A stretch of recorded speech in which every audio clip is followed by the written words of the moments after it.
We've had a good week since we've been here, and even before, we felt like our kids had practiced very hard before we even traveled over to Memphis. It's been a lot of fun watching early on in the bowl prep. Obviously, you play some of the younger guys to see them. We hadn't been able to see them throughout the season, some of the red shirts, but as we approached the game, our kids have had a real professional attitude as we worked through it. Once we got over here, we've had our normal Tuesday workout over the roads, which was good, a real physical day for us, and we worked a lot of our base runs and stuff. And yesterday was a third down red zone day for us, and the kids did a real nice job of that. And today, just kind of clean it all up, find out really what you want to call and what you want to get into. The boys had a good attitude. We got up early this morning, got them up 7 o'clock meetings. They don't always like that. Some of their eyes were shutting, but we fired them up and got them going, and real pleased with how the practice went today. We'll go back over it as an offensive staff and watch it when we get out of here. But I don't remember a lot of mental mistakes. I think our kids are ready, excited to play a football game, and can't wait to get to Friday. It'll be a lot of fun. With that, I'll open it up. That's good. Question. Just in general, how do you feel about just the way the offense has fared throughout this regular season, and where do you look for to carry? I think that I'd be telling not the truth of it. I was a little disappointed in our production throughout the fall. And that as a play caller and as a coordinator, that burden lies with me, and it always has, always will. And I carry that with me every day of my life as a play caller. You always want to, you feel obligated to those kids to put them in better positions to score more points, and obviously that's my job to do that. So 5 of the times this year we didn't get that done. So you always feel like you're failing when those things take place. So there's been a lot of reflection from my part throughout the season, and particularly after the season, in bowl preparation, what we could have done better, what we should have done better, and that'll continue through the off season when Coach Martin and I get a chance to sit down and visit even more about the direction, what we want to do. But I just felt like we could have done a little bit better, and a lot of that starts with me. Jim, how much of that is perhaps a clashing philosophy between what y'all want to do and the personnel? You know, there's a lot of reasons you can say that, and you can say other things. The bottom line, we just didn't get it done. Some of the games we needed to get it done at. But I'll say this for our players: they were awesome. They practiced hard every day. They went out. I felt like every game they showed up and played their hinds end off for us, and we just wasn't able to produce the points we needed to ensure victory on a few occasions. But they played hard, and I'm real pleased with that. When I look back on it, that's one thing I'm real proud of. As far as the offensive line, how much of some of their struggles were the switch, I guess, with Coach Pittman's philosophy and how he schemes up front, and have you seen growth there? You know, I don't know. The struggles there, the struggles everywhere. I think you look throughout everything. I'm not going to sit here and point fingers at anybody but myself. That's my job to coordinate everything and put everything in perspective to make sure we're scoring more points. So, there's no position on our football team that works harder than our offensive line. Those guys were fantastic. They've done a good job for us throughout the season. I thought as the season went on, we progressed in our pass protections a lot better, and really quite well by the end of the season. We're protecting the quarterback pretty good. So, you know, I don't know. I look back on it. It's tough. It's a tough pill to swallow, but you don't score enough points to win games like we were doing. And it's once again, it falls on me, not our players. Our boys played hard all season. The move up to the booth? I think it helped a little bit. It was a calming thing for me personally. I think it was good. And Jacob and I had good conversations when we get on the headset on the sideline. I think it worked. I think you needed a little change there. It was a little stagnant, a little stale, and sometimes that helps. I don't know that that's not a gimmick when those things take place. Those are thought out things that we decided to do to try to look at things differently and let me see the game from a different view. And I've called more games from up there than I have on the field. So. And I think it was beneficial. I felt like it for myself. As you mentioned, we haven't had a chance to talk with you since the publicized meeting that you My had. phones are in over here. The publicized meeting you had with Nick and with Sony.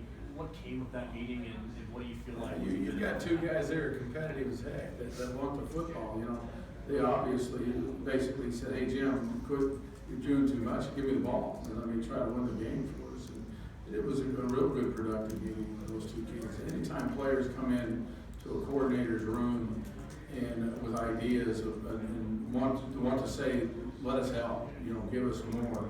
I mean, my door will always be open to those guys, and I respect the heck out of those two kids for doing that. It was a very good meeting.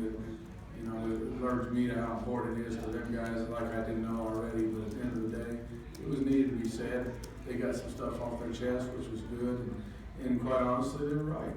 Let's give them the ball and see what takes place. I was getting a little, when things don't quite go your way, you try to look for different things, and sometimes going back to the basics is the best answer, and I believe it was in that case. As far as Jacob Beasley goes from day one to right now going to this bowl game, and then moving forward to next year, just the progress he's made, kind of where he's at right now. I feel like the game started slowing down for Jacob about game 8, and I felt like he's doing some good stuff. I'm comfortable with where that he is.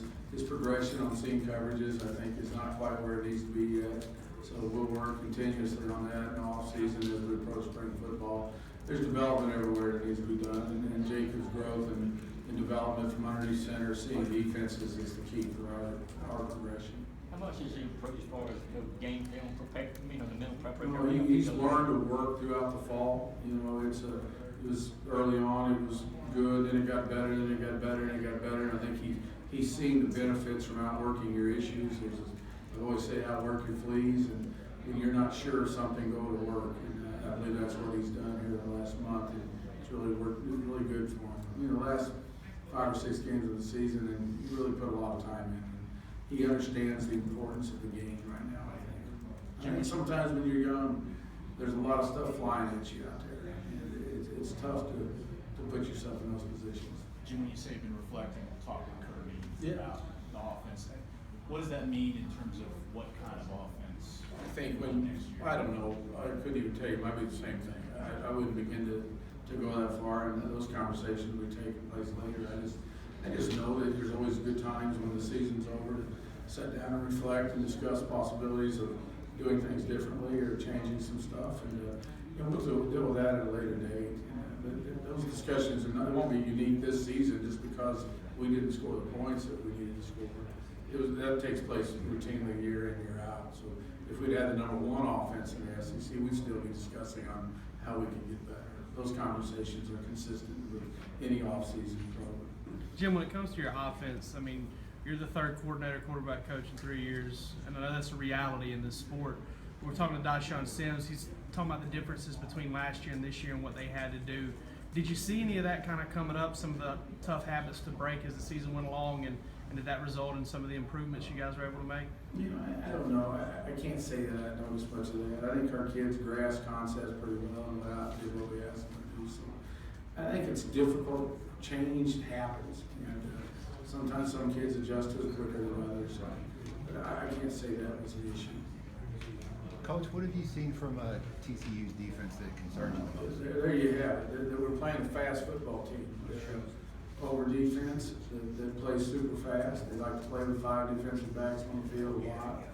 The young man that we just at the banquet with, it's a 4.0 graduate student, the Caraway kid, is an outstanding player. And you can tell he's the alpha dog out there. When things aren't going right, somebody will be screaming on the film, and you can see it'll be him. He's a good football player. We got to be aware of where he's at all the time. My concerns are their movements and their packages and how fast they play. And we've got to be able to match their speed real quickly in the ball game. Coach, what was your reaction when Nick and Stoney announced they were coming back? We get to have them do this vote? Anytime you get quality players sticking around your program, I'm excited. Thrilled with that. They just mean so much more to you, as a coach. When you spend so much time with these players and you get to know them personally, and they decide to stick around and make themselves better and help our football team get better and help us achieve what we want to do. It speaks volumes and their belief in what we're trying to do. And they're great guys. So anytime you got great people, it's no different than y'all's business. When you got great people, you hate to see them leave.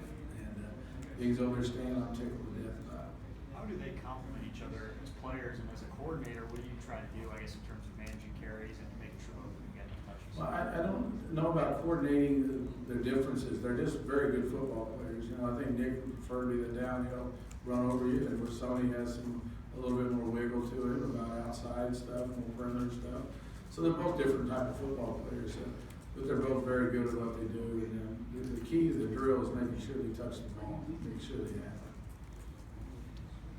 Do you look at Friday as a huge opportunity for you to be able to use the running game a little bit more than maybe you had, even though you got used to one this season? I look for our identity to be that of a physical football team. And to be able to run the football, whether it's against Texas Christian on Friday or last season or the previous season. That's what we want to try to get done. So we'll go into the game with that mindset of trying to do so again. You mentioned obviously the meeting with Nick and Sony. Is there anything else that you kind of want to tell Georgia fans? Yeah, I kind of wish I had that back this season. I wish I'd done something else different. But there's always things like that. You know, I think that as a play caller, and I've done it so many years, that you reflect on every game and you go through every call you make, and there's inevitably anybody who's ever done it will be honest and say there's 5 to 7 calls in every ball game that you take. And there's been teams that there might be 2 or 3 calls a game.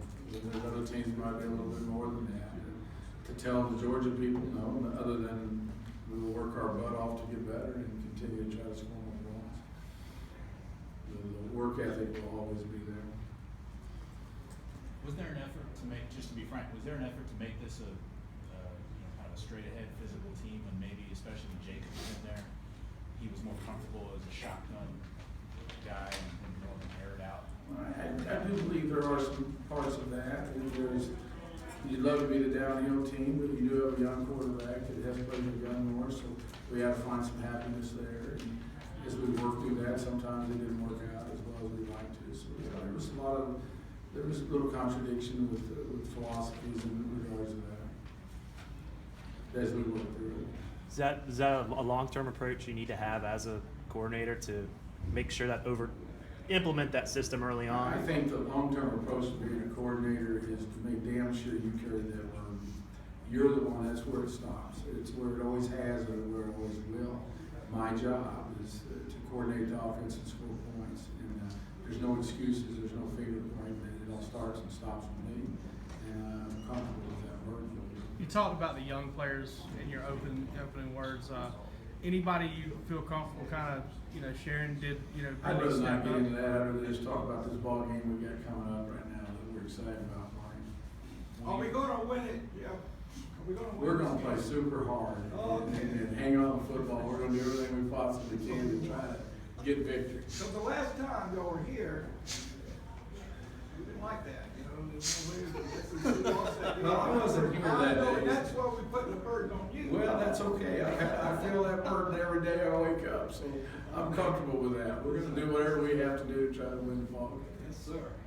Can you talk about the development of Isaac Nott? It seemed like as the year went along, he was almost a little bit of a go-to guy for you guys, third down. I think Jacob trusts him to be where he needs to be most of the time, and they're good friends, and you probably trust him a little too much sometimes. When you're young and not sure at the quarterback position exactly of everything you're trying to do, and you feel like one guy gives you great comfort, I think that you tend to lean that way. And I think you saw that a little bit, but Isaac's development's been fine. He's a good, talented young man. He's going to be a heck of a good football player here. He already is. He's going to be better and better. One more question for Getting Jim. back to Jacob, I don't know if you touched on this, but what is the being able to hit pause for the last 2 weeks and kind of get back to the basics before getting here? Well, I think even prior to when we started, it was spending time and just reflecting about our responsibility at the quarterback spot and the coordinator spot. We're tied at the hip a little bit on a lot of issues, so we have to own up to our responsibilities of taking care of business. And it comes down to that every game. Can we make those plays? Can I make that call that can put you in a position to be the player? And just those conversations that take place there, those offices that between Jacob and I, we have a really good relationship, and I feel real comfortable with that.